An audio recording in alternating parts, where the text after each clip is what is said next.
Hello po, magandang tanghali. So ngayon pala is pupunta kami ng Malungon kasama ko si Kuya Junjun dahil may bibilhin po kaming materials. Dahil nga po guys, as nag-sponsor naman po ulit sa atin si Ate Kit. And tawag nun, magpapagawa ko sa atin si Ate Kit ng kubo. And ngayon na po yung time na bibili kami. And nagpadala na po rin kasi sa Ate Kit sa atin ng pera. So ayun, kukunin na natin siya ngayon. So ayun, I just want to say thank you kay Ate Kit sa pa-sponsor niyo po sa amin, lalo na po sa paggawa po ng kubo. And also nagpagawa rin sa Ate Kit na sa atin ng CR kasi nga always requested po yun sa atin pag halimbawa nagbablog ho tayo.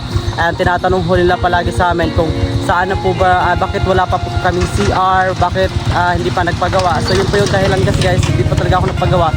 Hindi naman talaga ako doon nagsistay. So ngayon sabi na Ate Kit, para matapos na yung issue na yan, so magpapagawa na tayo ng ng CR. So hindi lang CR yung papagawa ni Ate Kit, pati kubo po. So yun guys, samahan nyo kami and let's go po. So yan guys, pagdating naman dito is nag voice over na lang po kasi nga po nagpa-sounds kasi yung binilhan namin ng materials, kaya di pwede i-post or di pwede gamitin yung audio ko dahil nga po baka makapiright po tayo. So dito nag-try lang ako magpaliwanag sana na nakuha ko na yung pera at bibili na po kami ng materials, kaya andito na po kami. So yun guys, ito yung mga Kaning bakal na yung SMM ma'am, kapila isa. bibili na namin. 110. Lat ka John? 27. 2.7 yung materials pa lang. Yung yung sa CR yan. Pero wala pa tayong plywood tsaka 1. yun, basin. Yun lang yung kulang. So magkano yan? 2775. 2.775. So babayaran na natin.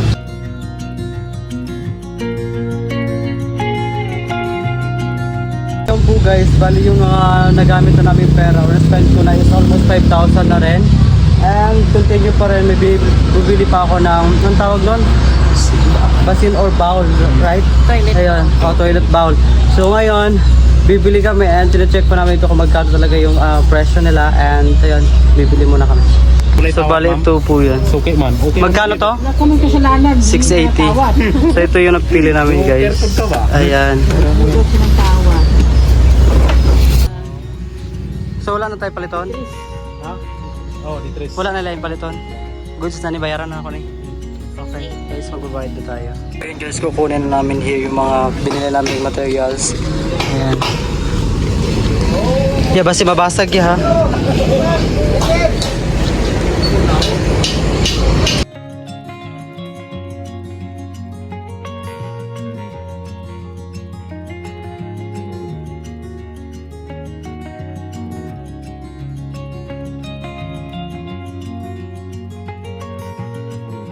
So yun guys, dito kami bumili ng materials namin sa CR at saka yung sa kubo. Binili namin lahat-lahat. So ayan, and kinarga na rin ni Kuya Junjun yung mga materials. So pauwi na kami niyan and tinatali-tali na ni Kuya Jun.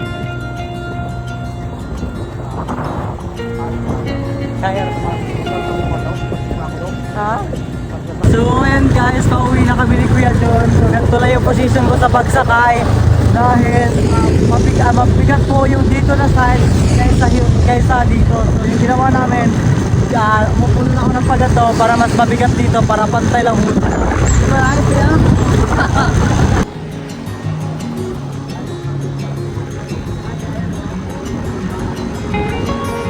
So yun guys, nakauwi na ako and then si Kuya John is andun pa sa baba banda kasi nga po isa-isa niya po yung pagkakot yung mga gamit ay yung materials na binili natin kanina kasi nga po sobrang dami and then hindi siya makaakyat dito dahil sobrang hirap ng daan dito banda kay Ladona. And then ito po yung mga resibo namin. Ayan, ito yung mga resibo na binili ko. And then tututalin natin to ngayon kung magkano lahat yung nagastos namin and kung magkano na-spend natin yung pera, kung magkano yung natira. So yun guys. So yun po guys, ang nagastos hulat natin sa materials po, pati na po yung sa materials sa CR at saka materials po sa sa tawag nito, sa kubo or sa magpapagawa kasi kami ng guys ng maliit na lamesa and may kubo yun siya, may bubong tapos may upuan kasi nga ho maliit lang po kasi yung kainan namin doon or yung lamesa namin sa kusina. So magdadagdag daw siya tikit noon para in case may party man doon sa amin, at least hindi na kami magsiksikan.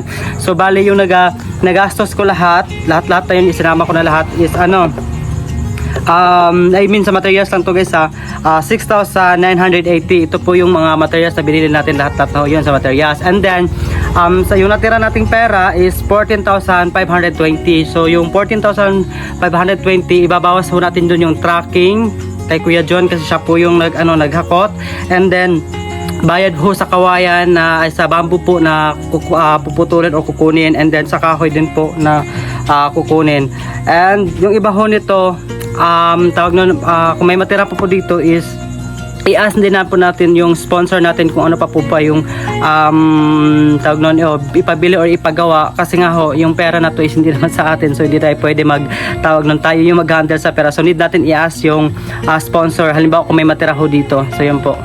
So ayun guys, pababa muna ako dahil wala pa naman si Kuya Junjun, and nagakot pa rin naman siya ng mga materials, and sinundo niya pa yung anak niya sa school, and bali uuwi muna tayo dun sa baba dahil di pa ako nakaligo. And ito-check din natin yung ginawa ng aking mga stepfather, yung check natin yung nyog na pinugon nila. So ayan. So ayun guys, laking pasalamat ko talaga kay Ate Kit dahil ayun sa wakas magkakaroon na tayo ng CR. Yun din naman yung pangarap ko na magkaroon talaga ng CR, kasi nga marami na nag-comment, lalo na yung mga subscribers, sulit subscriber natin dyan, bakit di pa daw tayo nagpagawa ng ating CR. So ngayon matutuldukan na talaga yan dahil magpapagawa na tayo ng ating sariling CR. And bukod sa CR guys, and di ko na-clarify talaga sa inyo kanina, so mamadali rin kami. And bukod sa CR na gagawin, yung tawag nun, pinakauna talaga naming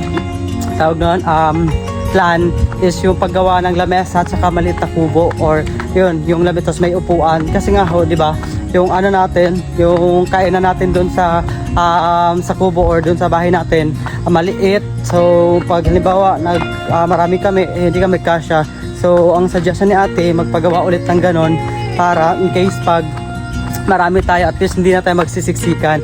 So yun yung pinaka talaga namin, plan namin na magpagawa ng kubo na maliit na may lamesa at saka upuan. Yun guys, andito na ako.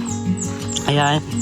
And titingnan natin tong nyog. Ayan, ito na yung nyog na kahapon is may mga pa siya, may mga shell or ito.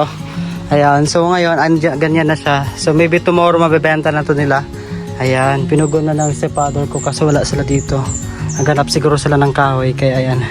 Tomorrow mabebenta na to guys, and pupunta tayo doon kay mother kung ano ang ginagawa ng aking ina. So ayan guys, andito na si Kuya Junjun. Hinatid niya dito sa bahay ni mama yung gisi, yung semento. Bukas na lang yung iba Kuya John kasi hapon na, kasi na rin bukas na lang ng umaga yon. Ayan guys, hatid na ni Kuya John yung semento. So ayun guys, andito na ako ngayon kila Kuya Junjun, and katapos ang dami naming kumain, and galing na din ako doon kila mama. And yung mag-uusap muna pala kami ni Kuya Junjun ngayon, and ibibigay ko na din kila Kuya Junjun yung babayaran ko sa kahoy, yung magkano yung kahoy sa bayad na kahoy, and yung sa nila, sa sahod nila, kung magkano po yun. Ayan. So yun guys, nag-usap-usap lang kami ni Kuya Junjun about sa bayaran ko ng kahoy. So yung binayaran ko na kahoy is 1.8, tapos nag-add kami ng another 800 dahil para sa CR. Dahil yung nagastos namin sa sa CR is almost 5,000 din. Umabot talaga siya ng 5,000. Nasa na yung ko dito. Ayan guys, ito, ayan, ito yung resibo namin. Kasama na yung tracking, di ba yan? Tracking, tsaka yung kahoy. Kasi nga, yung kahoy natin is, may kahoy na kami para sa kubo, pero iba din yung kahoy para sa CR. Iba, hindi kasi namin nasama. So, ayun. So, umabot sa 5,000 yung budget ng, tawag nun, yung sa CR kasi, yung budget nun is 5,000. And then, saktong-sakto lang siya para doon. So, ayun guys, kaya nagbayad na ako kay Kuya John, and yung babayaran ko na lang din kay Kuya John ngayon is yung araw-araw lang 6 days. Yung araw po nila Kuya John is 500 a day. Dalawa po sila ng kanyang papa. So bali nasa 6K po to yung 6 na araw nila. So ayan guys, sabayaran ko na si Kuya Junjun ang 6 na araw na trabaho, at saka kasama na yung tracking and yung sa kahoy. I call na sa mo na kay Kuya Jun na yung yung bayad niyo para sa trabaho. Ayan. Thank you tayo kay Ate Kit. Salamat. Ayan. Ikaw. Ate Kit sa imong trabahong gihatag na Yes. ng kwarta. Napit na may bugas. Yes. Ayan. Ate Kit sa imong trabaho sa ganda. Ayun. So guys, binayaran ko na sila para makabili na rin sila ng pangailangan nila. Ayan. So yun po, pauwi na po kami dun sa bahay nila Sarah. And ayan, I just want to say thank you sa ating sponsor. Walang iba kundi sa Ate Kit. At sa wakas, may CR na talaga tayo at may kubo pa. So ayun, maraming salamat Ate Kit sa lahat ng tulong mo sa amin. And ayun, guys, don't forget like, share, comment, and subscribe. See you lang po dito na mag-end yung vlog ko. Bye bye!